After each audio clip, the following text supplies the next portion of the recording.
మన పెద్దోళ్ళు ఒక సామెత చెప్తారు, సిగ్గిడిసింది మిగతా వాళ్ళు కూడా ఇలాగే బతుకుతారు కావాలి, ఇలా బతికితేనే సొసైటీలో గెలుస్తాం కావాలని అనుకుంటారు. అందులో ముఖ్యంగా మన బ్రోకర్ సాయి ఈరోజు మాట్లాడుతున్నాడు. అతను ఏం చెప్తున్నాడంటే, చంద్రబాబు నాయుడు గారికి, కూటమి ప్రభుత్వానికి ఎప్పుడైతే క్రైసిస్ వస్తుందో, జగన్మోహన్ రెడ్డి గారికి వేవ్ పెరిగిపోయిందో, ఆ టైంలో వీళ్ళు కాంట్రవర్సీస్ అంటే టాపిక్ డైవర్ట్ చేయటం కోసం వీళ్ళు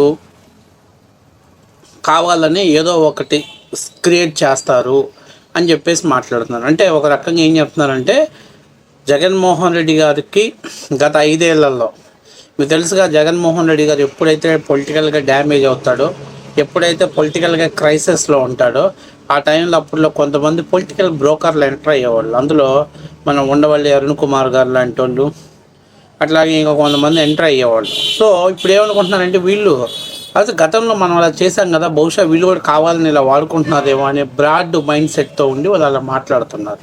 ఇప్పుడు వాళ్ళు అంటే ఇండైరెక్ట్గా ఏం చెప్తున్నారంటే, షర్మిల, సునీతారెడ్డి అనేటువంటి వ్యక్తులు రాష్ట్రంలో ఏదన్నా క్రైసిస్ వచ్చినప్పుడు దాన్ని డైవర్ట్ చేయడం కోసం వాళ్ళు మీడియా ముందుకు వచ్చి మాట్లాడుతున్నారు అని చెప్పేది మన బ్రోకర్ సాయి. అయితే ఇంకొక అడుగు ముందుకు వేసి, ఏదైతే మనం వదిలినటువంటి లెటరు విజయమ్మ గారిని కొట్టి షర్మిల బలవంతంగా రాయించిందంట. సరే, అది నేను చెప్తే బాగుండదు, కానీ మన బ్రోకర్ సాయి చెప్తాడు. సాయి చెప్పిన దాన్ని బట్టి చూసి ఒకసారి, అంటే జర్నలిజం ముసుగులో, అందుకే కదా విజయసాయి రెడ్డి చెప్పాడు అతన్ని, వాడు ఒక పొలిటికల్ బ్రోకరు, చెల్లిస్తున్నాం డబ్బులు మాత్రం మొరగాలి కదా. వాస్తవంగా ఎప్పుడైతే ఇక్కడ వరుసగా జగన్ కి పాజిటివ్ స్టెప్స్ పడ్డాయి, జగన్ మీద ఇంతవరకు చేసే డ్రగ్స్ వ్యవహారం కాస్త రివర్స్ అయ్యి ఇప్పుడు టీడీపీకి తగులుకుంది. మరొక వైపున వచ్చేటప్పటికి ఆ మహిళలకు సంబంధించిన వరకు కామాంధులు అంటూ వైసీపీ వాళ్ళ మీద ప్రచారం చేస్తే, ఒరిజినల్ కామాంధులు ఎవరో ఈ మధ్య కాలంలో మహిళలే డైరెక్ట్ గా వచ్చి బయట పెడుతున్నటువంటి సందర్భాలు బయటపడుతున్నాయి. ఇవన్నీ ఒక ఎత్తు అయితే, ఏదైతే మొన్న కోర్టులో జరిగినటువంటి పరిణామాలు రివర్స్ అయినటువంటి నేపథ్యం, సునీత కేసు, వివేకా కేసు, ఇవన్నిటి మధ్యన వరుస ఎదురు దెబ్బలు. అంటే జగన్ మీద వేస్తున్న ఒక్కొక్క బాండం పోతుంది. టీటీడీకి సంబంధించిన ఉదంతం మరొక ఇష్యూ అయింది. ఇవన్నిటి నేపథ్యంలో ఏం చేయాలో అర్థం కాక తలపట్టుకుని నేను ఆ రోజునే ప్రస్తావించాను, ఏదో జరుగుతుంది చూడండి రాబోయే రోజుల్లో అని. అనగానే ఇక్కడ సునీత వచ్చింది, అకస్మాత్తుగా మళ్ళీ తెర మీదకి వచ్చిందో ప్రెస్ కాన్ఫరెన్స్ పెట్టింది, పవర్ పాయింట్ ప్రెజెంటేషన్ ఇచ్చింది. ఆటోమేటిక్ గా వైసీపీ వాళ్ళు క్వశ్చన్ చేస్తారు. ఆటోమేటిక్ గా ఆవిడ షర్మిల రంగంలోకి దిగుతుంది. షర్మిల రంగంలోకి దిగ్గానే వీళ్ళు నువ్వు ఆస్తి కోసం చేస్తావంటారు, అదుగు చూశారు నన్ను న్యాయం అని వేస్తున్నారు అని ఆమంటారు. ఎవరన్నా లెటర్ రాస్తే నోటరీ రాస్తారా కామన్ గా? అంటే విజయమ్మని కొట్టిది రాయిస్తుందో, తిట్టి రాయిస్తుందో, లేకపోతే బెదిరించి రాయిస్తుందో, ఎమోషనల్ గేమ్ తో రాయిస్తుందో ఎవరికి తెలియదు. ఆమె చేతిలోనే ఉంది విజయమ్మ. ప్లస్ ఎవడైనా సరే పెళ్ళైన 30 ఏళ్ల తర్వాత నాన్న ఆస్తుల్లో వాటాలంటే అడిగినా తప్పులేదు. తండ్రి ఆస్తులు, అన్న సంపాదించిన ఆస్తులో వాటా వీళ్ళ ఆయన వాళ్ళ అక్క చెల్లెళ్లకు, అన్న తమ్ముళ్లకు ఎంత పంచాడు, లేకపోతే ఈవిడికి సంబంధించిన మిగతాది పోని సునీత వాళ్ళ ఆయన వాళ్ళ చెల్లెలకి, అక్క చెల్లెలకి ఎంత పంచాడు, ఇవన్నీ కూడా లెక్క తెలిస్తే బాగానే నడుస్తుంది కదా.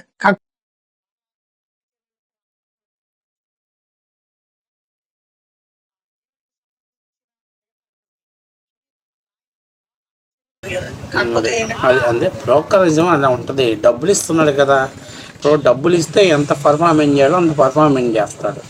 ఇక్కడ చాలా ముఖ్యమైన విషయం ఏంటంటే, బ్రోకర్ నువ్వు జర్నలిజం చేస్తున్నావు, కానీ సిగ్గు కూడా విడిచేసి జర్నలిజం చేస్తున్నావు. రాజశేఖర్ రెడ్డి ఆ రోజు క్లియర్గా చెప్పాడు, అయ్యా జగన్మోహన్ రెడ్డి, నువ్వేం కొండలు కొట్టో గుండెలు పిండో సంపాదించలేదు, నా అధికారాన్ని అడ్డం పెట్టుకొని సంపాదించావు. కాబట్టి నువ్వు సంపాదించిన దాంట్లో మీ ఇద్దరు సరిసమానం పంచుకోండి, ఉన్న నలుగురికి, మనవాడికి మనవరాళ్ళందరికీ కూడా సరిసమానంగా పంచుకోండి అని చెప్పి రాజశేఖర రెడ్డి గారు ఆ రోజు చెప్పాడు. 2009 దాకా ఉన్నటువంటి ఆస్తులన్నీ అందరూ పంచుకోవాల్సిందని చెప్పాడు. అందుకనే కదా జగన్మోహన్ రెడ్డి 2019లో MOU రాసి సంతకం పెట్టింది. అంటే MOU అంటే ఏంటంటే, వాళ్ళందరూ కూర్చొని ఒక కొలిక్కి తెచ్చి సంతకాలు పెట్టారు. ఇక విజయమ్మని కొట్టో, తిట్టో, లేకపోతే బలవంతంగా బెదిరించో, ఎమోషనల్ బ్లాక్మెయిల్ చేసి మీడియా ముందుకు వచ్చి మాట్లాడాల్సిన పనిలే. విజయమ్మ జగన్మోహన్ రెడ్డిని చూసి భయపడుతుంది. ఎక్కడ జగన్మోహన్ రెడ్డి నేను మాట్లాడి నిజాలు చెప్తే నా కూతుర్ని ఏమన్నా చేస్తాడేమో, నా మనవన్ని ఏమన్నా చేస్తారేమో, నా మనవరాల్ని ఏమన్నా చేస్తారేమో, లేకపోతే నాకు కూతుర్ని ఏమన్నా చేస్తారో, నా అల్లుడిని ఏమన్నా చేస్తారని విజయమ్మ భయపడుతుంది. ఎందుకంటే విజయమ్మకు తెలుసు వివేకానందరెడ్డి గారి హత్య కేసులో సూత్రధారులు ఎవరో పాత్రధారులు ఎవరో ఆమెకు తెలుసు. కాబట్టి మరి నేను ఏదైనా గట్టిగా మాట్లాడుతాను. అందుకని ఆమె మీడియా ముందుకు వచ్చి చిన్న చిన్న లీకులు ఇచ్చేసి బయటికి వెళ్ళిపోయింది. ఇక్కడ ఎవరు కొట్టి తిట్టి రాయాల్సిన పనిలే. మనం అంటే బ్రోకరిజంలో ఉన్నాం కాబట్టి మనం నిజాలు చూడడం మనం రాయము. మన వృత్తి ఏంటి? మన వృత్తి ఏంటి? ఇదే కదా. నువ్వేమన్నా పోయి షర్మిల వాళ్ళ ఇంట్లో ఏమన్నా బాత్రూమ్లు కడుగుతా చూస్తున్నావా ఏంటి? ఏమైనా బాత్రూమ్ కడుగుతా చూస్తున్నావా ఏంటి? రోజు ఏమైనా షర్మిల వాళ్ళ అమ్మని టార్చర్ పెడుతుంది నువ్వు చూస్తున్నావా ఏంటి? వాళ్ళ ఇంట్లో ఉండి ఏమైనా బాత్రూమ్లు కడుగుతా? ఎందుకు ఈ బ్రోకర్ వార్తలు చదువుతావు? ఎందుకు ఈ పనికిమాలిన వార్తలు చదువుతావు? ఏమన్నా పసందా? జగన్మోహన్ రెడ్డి డబ్బులు ఇస్తున్నాడు, నేను మొరుగుతున్నా, అంతేగాని ఎక్కడన్నా వాస్తవం ఉందా? అసలు first of all CBI case charge sheet clean sheet అవ్వగానే ఎవరయ్యా అవినాష్ రెడ్డి ప్రెస్ మీట్ పెట్టాడు. నాకు క్లీన్ చిట్ ఇచ్చేశారు, మా కుటుంబం మీద 8 ఏళ్ళు నిందబడింది, మేము అవమానాలను భరించామని చెప్పేసి ఆయన పెట్టిన తర్వాత సునీతారెడ్డి మాట్లాడింది. అంటే కాంట్రవర్సీని ఎవరు క్రియేట్ చేశారు? ఫస్ట్ మీరు క్రియేట్ చేసుకున్నారు. ఎందుకు క్రియేట్ చేసుకున్నారు? కల్తీ నెయ్యి లడ్డు వ్యవహారంలో ప్రభుత్వాన్ని కట్టడి చేయాలని సుబ్రహ్మణ్యం స్వామితోటి, అలాగే ఎవడో ఒక కౌంటిస్క గొట్టంగారి చేత మీరు సుప్రీంకోర్టులో ఒక పిటిషన్ వేస్తే 2 పిటిషన్స్ని కోర్టు కొట్టివేసింది. ఇవాళ మొహం మీద ఓస్తున్నారు. అందుకని చెప్పేసే కదా మీరు కాంట్రవర్సీలు చేయడం కోసమే అంబటి రాంబాబు చేత చంద్రబాబు నాయుడు గారిని తిట్టించారు. అట్లాగే మీరు కాంట్రవర్సీలు చేయించడం కోసమే ఆర్కే రోజాని ప్రెస్ మీడియా ముందు తీసుకొచ్చి గాడిదలు కాస్తున్నారా, పాలు బిత్తుకుంటున్నారా అంటూ వల్గర్ లాంగ్వేజ్ మాట్లాడిచ్చారు. మీరు మాట్లాడిన తర్వాత రిటర్న్ వాళ్ళు కౌంటర్ ఇస్తున్నారు. సిగ్గుండాలి మాట్లాడటానికి. ఈరోజు నువ్వేదో జగన్మోహన్ రెడ్డికి అమ్ముడిపోయి బ్రోకర్ పనులు చేస్తున్నావు తప్పనిచ్చి నువ్వు జగన్మోహన్ రెడ్డి ఇచ్చే పేమెంట్ కోసం పనిచేస్తున్నావు. నువ్వు కూడా షర్మిలారెడ్డి గురించి మాట్లాడుతున్నావు. 30 ఏళ్ల కిందట ఆస్తులను ఎవరైనా పంచుకుంటారంటే 30 ఏళ్ళు వాళ్ళు కలిసే ఉన్నారు.